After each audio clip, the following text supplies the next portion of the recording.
Minju berdiri melindungi Yongju dari warga yang marah. Warga kemudian mengungkapkan bahwa mereka telah mengetahui rencana Yongju dari Arum. Setelah mendengar semua itu, Minju memutuskan bahwa lebih baik Yongju dan Arum meninggalkan desa agar tidak menimbulkan kebingungan di antara warga. Minju kemudian meninggalkan mereka berdua. Yongju yang merasa bingung dengan sikap Minju bertanya-tanya apa yang sebenarnya yang diinginkan pria itu. Karena kesal, Yongju memukul kepalanya sendiri, tetapi Minju muncul untuk menghentikannya. Minju berkata bahwa Yongju tidak boleh menyakiti dirinya sendiri. Yongju pun semakin bingung apakah Minju ingin melukainya atau justru menyembuhkannya. Tak tahu harus berbuat apa, Minju membawa Yongju ke rumahnya untuk membersihkan diri dan mengganti pakaian. Setelah itu, Yongju makan makanan yang telah disiapkan oleh Minju dan bahkan berkenalan dengan kucing kesayangannya. Namun, kebingungan Yongju belum selesai. Ia kemudian pergi ke pabrik bir untuk menemui Minju. Di sana, Minju dengan tegas menyatakan bahwa ia tidak bisa memilih antara melukai atau menyembuhkan Yongju. Karena baginya, yang terpenting adalah warga desa. Minju menjelaskan bahwa warga desa telah mendukungnya sejak ia datang 4 tahun lalu, membantu membangun pabrik dan membawa Birnaro dikenal luas. Itulah sebabnya ia tidak bisa meninggalkan mereka. Setelah itu, Minju kembali ke festival bir untuk melayani para pengunjung. Yongju juga datang ke sana, bersikeras bahwa ia tidak akan pergi begitu saja. Begitu pula Arum. Yongju kemudian menghadapi Arum mengenai apa yang telah disampaikannya pada warga. Arum akhirnya mengakui bahwa dia telah memberitahu warga tentang rencana merger. Itu artinya jika merger terjadi, semua aset termasuk pabrik dan Birnaro akan menjadi milik perusahaan Miras Cisang. Akibatnya, warga tidak akan mendapatkan hasil yang setara dengan kerja keras mereka. Yongju merasa kecewa dan marah karena menyadari bahwa Arum telah memanfaatkan warga desa demi kepentingannya sendiri. Ia tahu bahwa jika warga memahami dampak sebenarnya dari merger itu, mereka tidak akan pernah menyetujuinya. Sementara itu, kepala desa menghadapi masalah besar. Pasokan bir habis, sedangkan festival masih berlangsung. Minju memutuskan untuk membawa semua bir yang ada di pabrik ke festival, dibantu oleh Arum dan Chanhui. Di pabrik bir, Arum dan Chanhui bekerja keras mengangkut bir ke festival. Arum terlihat kelelahan, dan Chanhui memberikan sapu tangan untuk menyeka keringatnya. Sedangkan Minju merasa bingung mengapa Yongju tidak membantunya di saat seperti ini. Di sisi lain, Yongju berinisiatif pergi ke Seoul untuk meminta pasokan bir langsung dari Direktur Pemasaran. Dengan kerja kerasnya, Yongju berhasil membawa sejumlah besar bir menuju desa. Boom menyarankan bahwa ini adalah peluang sempurna untuk menyelesaikan kontrak kerjasama dengan Minju. Namun, Yongju yang teringat kata-kata Minju tentang prioritasnya terhadap warga desa memutuskan bahwa ini bukan waktu yang tepat. Ia ingin Minju menandatangani kontrak secara sukarela, bukan karena terpaksa atau berada dalam kesulitan. Dalam perjalanan kembali ke desa, masalah tak terduga muncul. Sebuah kecelakaan beruntun memaksa mobil Yongju berhenti mendadak, menyebabkan semua bir yang dibawanya hancur. Yongju merasa putus asa, tetapi ia segera menghubungi kenalannya, seorang pria yang memiliki utang budi padanya. Dengan bantuan pria tersebut, Yongju mendapatkan pasokan bir tambahan dan melanjutkan perjalanan menuju desa. Sementara Minju berhasil mengangkat semua stok bir dari pabrik untuk dibawa ke festival. Di tengah kesibukan itu, Arum berkata kepada Minju bahwa setelah festival selesai, ia berharap Minju menandatangani kontrak kerjasama dengannya. Menurut Arum, Yongju hanya ingin memanfaatkan Minju demi kepentingannya sendiri. Ia menuduh Yongju berniat membawa Minju ke Seoul untuk menyelamatkan cabang Busan, lalu meninggalkannya setelah mendapatkan apa yang ia mau. Arum yakin Yongju hanya peduli pada cabang Busan, bukan Minju. Namun, tanpa mereka sadari, percakapan itu didengar oleh Yongju. Minju pun mendekati Yongju. yang bertanya pada Minju, "Apa kamu benar-benar percaya dengan kata-katanya?" Yongju kemudian menjelaskan bahwa sejak awal kedatangannya ke pabrik, ia hanya penasaran dengan bir baru yang ingin mereka ciptakan bersama. Ia ingin bekerja sama dengan Minju hingga akhir dan tak pernah berniat meninggalkannya. Yongju mengutarakan keinginannya agar Minju percaya padanya dan melihat dirinya apa adanya, tanpa prasangka buruk.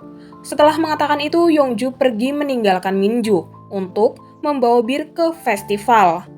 Ketika Yongju tiba di festival dengan bir yang dibawanya, suasana menjadi penuh sukacita. Warga desa yang sebelumnya cemas merasa lega karena pasokan bir akhirnya terpenuhi dan festival pun dapat berlangsung dengan baik. Kemudian Minju datang dan mengumumkan keputusannya untuk menandatangani kontrak dengan Yongju, bukan Arum.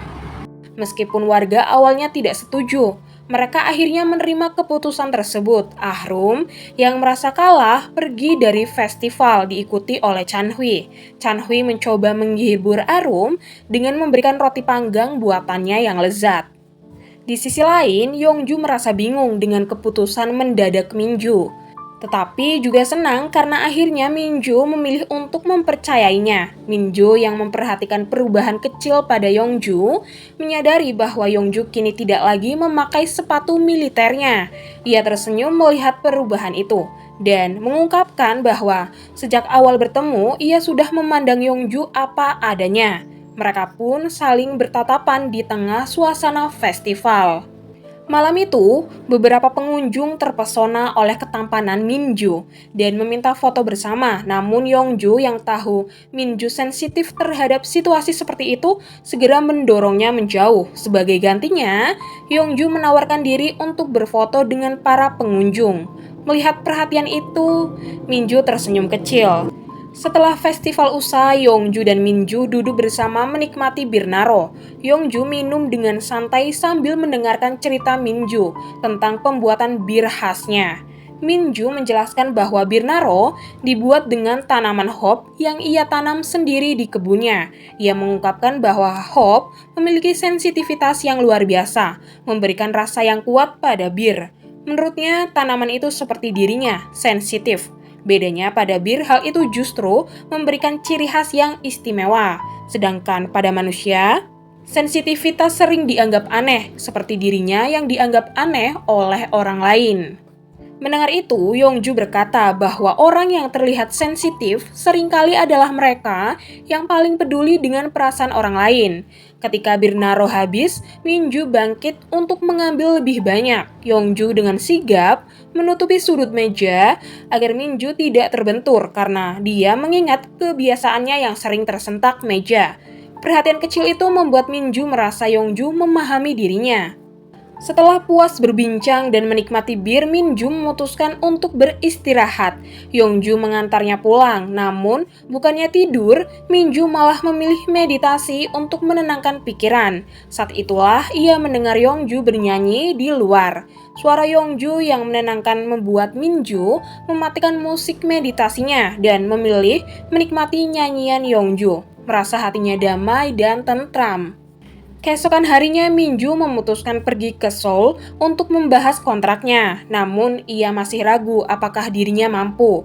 Ketakutan bahwa orang-orang akan menganggapnya aneh karena sifatnya yang sensitif terus menghantui pikirannya. Di tengah keraguan itu, Yongju mengirimkan sebuah video berisi pesan semangat. Video tersebut menampilkan orang-orang yang sangat menyukai bir Naro saat festival. Bahkan mereka bertanya, mengapa bir tersebut belum dijual di Seoul? Video itu membangkitkan semangat Minju. Ia pun mantap untuk melanjutkan langkahnya. Setibanya di kantor pusat Miras Jisang, Minju bertemu dengan Yongju, Arum, dan beberapa anggota tim baru termasuk Boom. Yongju ditunjuk sebagai ketua tim, sementara Arum, Boom, dan lainnya menjadi anggota. Awalnya direktur pemasaran tidak setuju memasukkan Arum ke tim tersebut. Namun Yongju membela keputusan itu karena mengakui kualitas kerja Arum. Chanhui juga bergabung sebagai asisten Minju. Dalam pembahasan kontrak, Minju mengusulkan agar produksi bir tetap dilakukan di pabriknya. Yongju menyetujui ide itu, dan mereka kemudian mengajak Minju mengunjungi pabrik miras Cisang. Minju terpukau dengan fasilitas modern di sana. Malam harinya, mereka mengadakan makan malam bersama. Dalam acara tersebut, Minju ditantang mengenali berbagai merek bir hanya dari rasa. Dengan keahliannya, Minju berhasil mengidentifikasi semuanya. Yongju kagum dan menyebut sensitivitas Minju sebagai anugerah, membuat Minju merasa senang. Namun, Boom terlihat cemburu melihat kekaguman Yongju pada Minju. Ia mencoba menarik perhatian dengan menantang Chanhui dalam berbagai permainan. Sayangnya, Boom terus kalah, bahkan membuat kepalanya benjol karena sering disentil Chanhui. Sementara itu, Arum tampak terkesan dengan kemampuan Chanhui yang tak terduga. Setelah makan malam, mereka bersiap pulang, akan tetapi Yongju memutuskan mengobati benjol di kepala Boom, yang membuat Minju menyadari sesuatu. Dengan sensitivitasnya, ia merasakan bahwa Boom sebenarnya menyukai Yongju. Tiba-tiba hujan turun. Mereka mencari tempat berteduh, tetapi Minju tetap berdiri di tengah hujan, tenggelam dalam pikirannya. Melihat itu, Yongju meminta Boom untuk pergi lebih dulu, sementara ia menghampiri Minju. Saat Yongju mendekat, Minju bingung dengan perasaannya sendiri. Apakah ini benar perasaan Boom, ataukah ia sebenarnya mulai jatuh hati pada Yongju?